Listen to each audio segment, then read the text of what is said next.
Summer has fully set in and it is hot. And the big question is how do we get our AC systems to handle this heat like a champ, or at minimum, survive it? In this video, we're going to go through a handful of tips on how to position our AC systems to dominate this heat. That way your system doesn't unexpectedly go down and cause all sorts of other problems. Hi, this is Kenneth with Atlas AC Repair, and at any point during this video, if you find it to be helpful, please like and subscribe. That would really help me out with the YouTube algorithms. We also have free buyer's guides and price lists on our website that you might want to check out after this video. Now that that's out of the way, let's get after it. When the heat outside gets into the high 90s or even into the triple digits, that starts pushing our AC systems to their limits. And this is the time frame we see the highest number of ACs breaking down. The overall question that we're trying to answer is how do we reduce the burden on our AC systems? That way we don't push them into failure, especially if you have an aging HVAC system.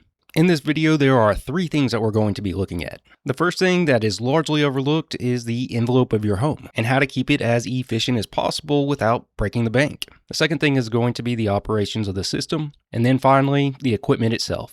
Let's start off with talking about the heat loads on our homes and how to reduce it. Because the lower the heat load, the less our AC systems have to work. Whenever I build out a solution to replace an AC system, I'm always shocked by how much windows and doors contribute to the heat load. Meaning inefficient windows and doors versus efficient windows and doors can reduce the heat load by around 20%. In other words, there's a lot of heat that comes in from our windows and doors. So how do we reduce the heat coming in? Now, I'm not going to replace my windows with high efficiency ones, but there is a workaround here.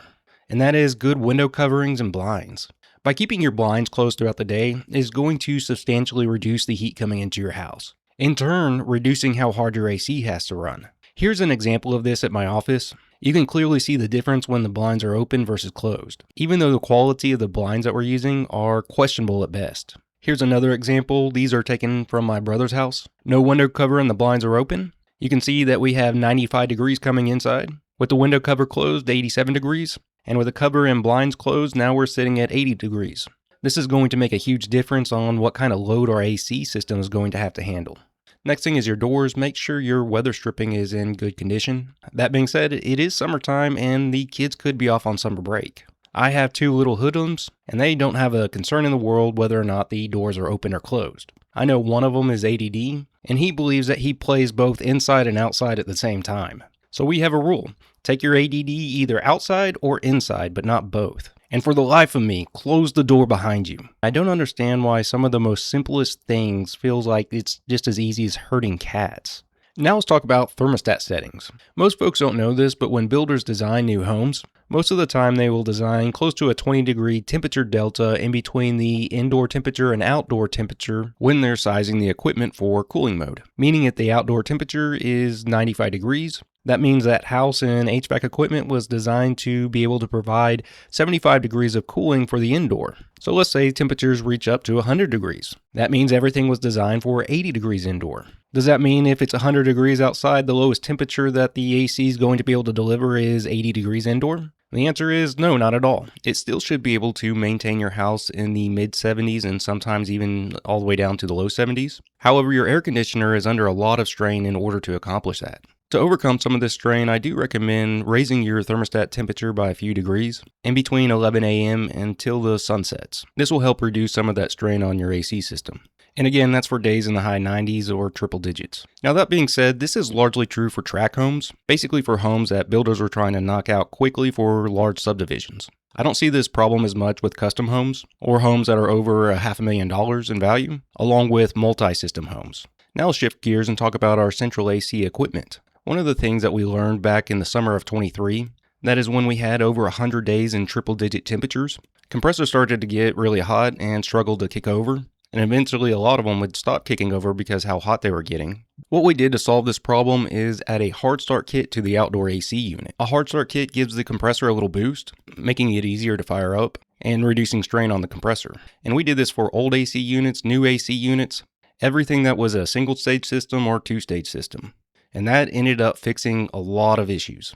Even to this day, we install them on every single brand new HVAC system that we install, minus variable speed HVAC systems because they don't need them. Before we keep going, I got a really big favor to ask of you. If you ever find yourself in our service area here in Texas, and if your AC system is not going to be able to handle the summer heat and you need it to be replaced, or even just serviced at that, I would ask if you would give us an opportunity to earn your business. And if you're not in our service area, you can help too by liking, subscribing, and leaving a comment. That way this video gets to more people. All right, let's get the show back on the road.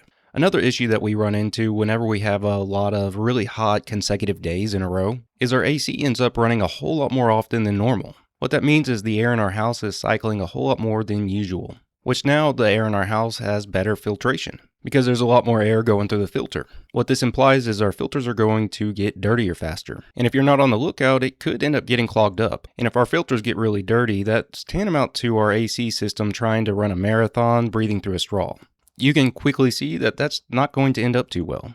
I would recommend whenever we have a lot of hot days stacking up, that you would check your filters a little more often than usual.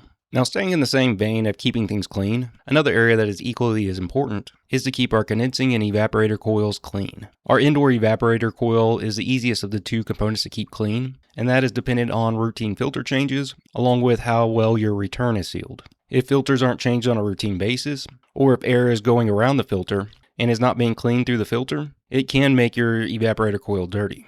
That being said, your outdoor unit is exposed to the elements and will over time get dirty. And if you ask the question, what happens if one or both of these get dirty? The way that an AC system works is by transferring heat from one area and pushing it to another area. And the coils are what's exposed to the air transferring the heat. And if one or both of these coils get dirty, that dirt acts as an insulation barrier, where it's no longer able to transfer heat like it should be able to. So if it ends up getting dirty to the point where it's not able to transfer heat like it should, meaning reducing its efficiency by 20 to 30%, your AC system now has to work 20 to 30% longer and harder. Keeping your indoor and outdoor coils clean are very important, especially whenever we need our AC systems the most. Now let's say that you have lived in your house for years and you don't run your AC at any crazy low temperatures and you keep it well maintained, but all of a sudden it's just not keeping up. It's running all the time and it's never done that in previous summers. And you check the temperatures in between your supply air and your return air, and it's showing a 13 to 14 degree difference in between the two temperatures, when it should be showing anywhere in between 18 to 22 degree difference. That could be a sign that your Freon levels are low. There are usually two ways that our refrigerant levels get low. One way, which is fairly common, is just simply by having an HVAC company maintain and service your equipment.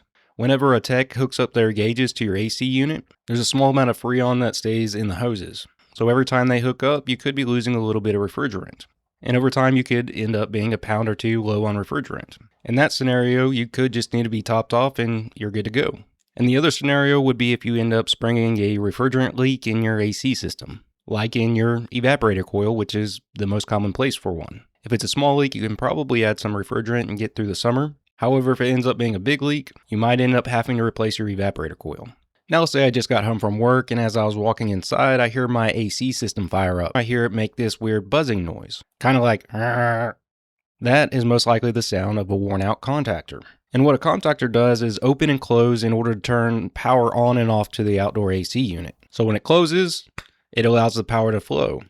When it opens, it's turning off the power to the unit. Over time of it opening and closing a million times, it can just simply get worn out. And as it's opening and closing, it can start to arc, making that buzzing noise. That arc is creating dirty power, and it is sending it directly to your outdoor unit. This can cause major components on your outdoor unit to fail. I would want to take care of that problem right away. And for a little bonus tip, whenever you go to change your filter, I would recommend pouring some vinegar down your condensation line. And the reason for this is our AC systems are going to be running an awful lot, which can end up pulling more moisture out of the air than usual, sending it through the AC system's drain line, which can create algae. And a little bit of vinegar goes a long ways, because we don't want our drain line getting clogged up and the safety switch turning off our AC system. Overall, if I had an AC system that I was concerned about, or if I was just wanting to set it up for success to handle a bunch of really hot days, one of the first things that I would do is lock down my house. I would close the window coverings and the blinds, especially in between 11 a.m. until the sun sets. I also wouldn't let my kids treat the exterior doors like a Walmart, because I don't have those little blowers above the door to keep the air conditioning inside. This is really going to help the AC system not deal with such a big heat load. I'd also raise the indoor temperature a few degrees. This will further reduce the load that the AC system is dealing with. I'd also like to see a hard start kit on my outdoor unit. That way it can fire up easier and easier handle the sheer number of times it's going to be cycling. After I'm done with this video, I'm going to go check my filters and make sure they're clean. I'm also going to want to make sure my condensing and evac coils are clean. That way the system is operating efficiently as possible. And if I hear my outdoor AC unit making a strange buzzing noise, I'm going to want somebody to check it out because I might have a bad contactor. And to finish everything out, whenever I change my filters, I'm going to add a little bit of vinegar to my condensation line. If I do all these things, I'm really setting up my AC system for success with all this heat. I hope this video helps. Until next time, have a good one.